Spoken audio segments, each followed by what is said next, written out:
Chapter 20. I hesitated at the offer of food. The man was sitting calmly with his hand out to me. He was not standing up with his arms ready to grab, and he did not have a leash in his hand, so he did not seem like a person who would try to keep me from doing go home. Plus, he had a sandwich. I moved slowly toward him, wagging. I did sit to show him I was a good dog who needed something to eat. The man seemed to recognize a good sit when he saw it. He gave me a piece of soft bread and salty meat. I snapped it up. We shared the rest of the sandwich, a bite for him, a bite for me. Then he scratched my neck and tugged gently at my collar. "What's your name? Can't see the tag," he muttered. He pulled the collar off over my head. "Bella, huh?" he asked me. I wagged for my name. Most people who knew my name also gave me treats. "What are you doing out by yourself? Are you lost, Bella?" I heard the question in his voice and nosed at his hand. "Yes, I would like more sandwich." "I've been lost," the man said quietly.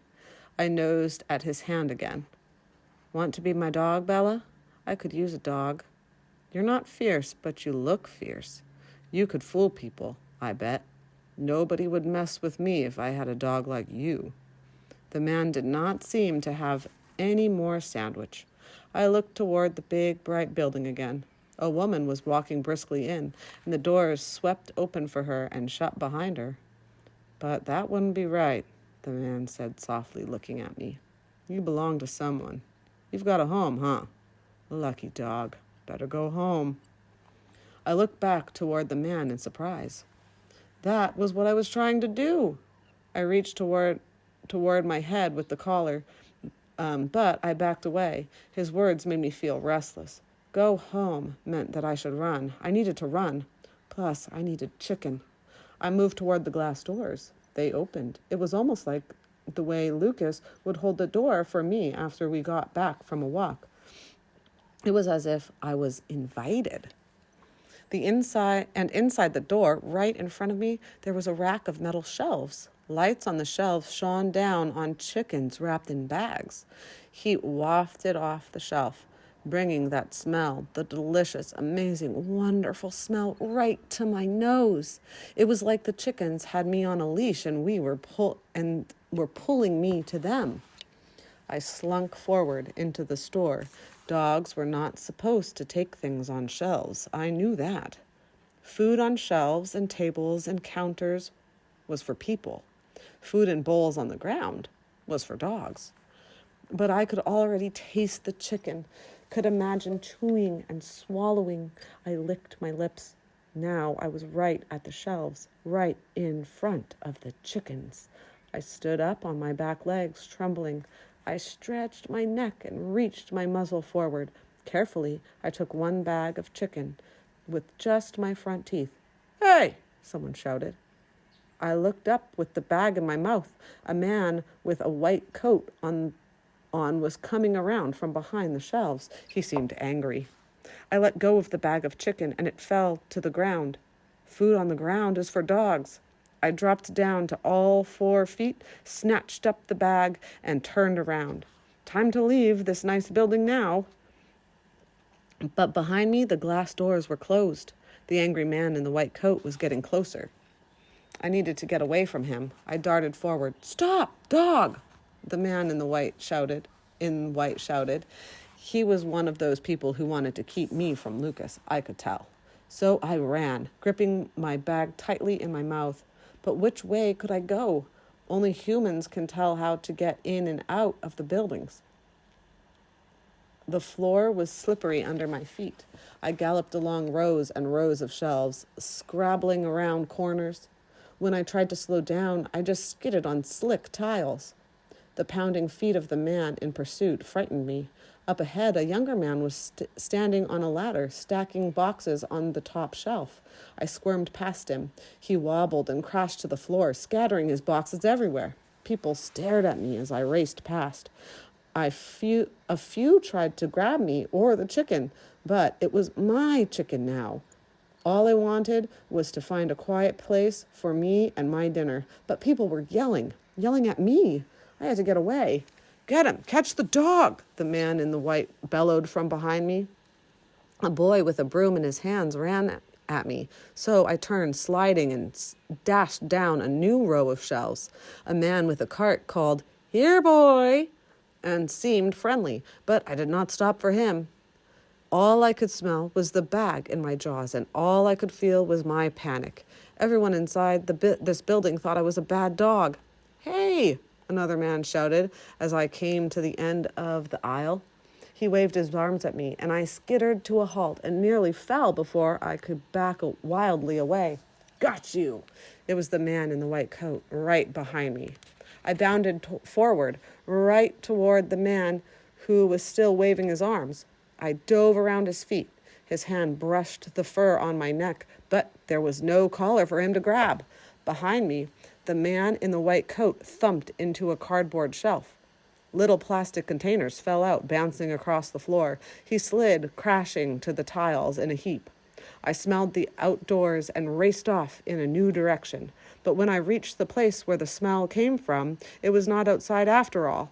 I found myself in a part of the building that carried the smell of outside, dirt and plants and flowers, but was still inside.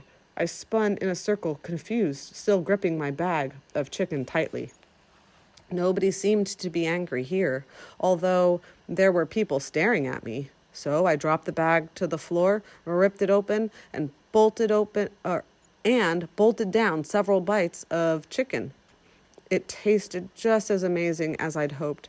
Then I heard running footsteps. The angry men, including the one in the white coat, and the boy with the broom, had caught up with me.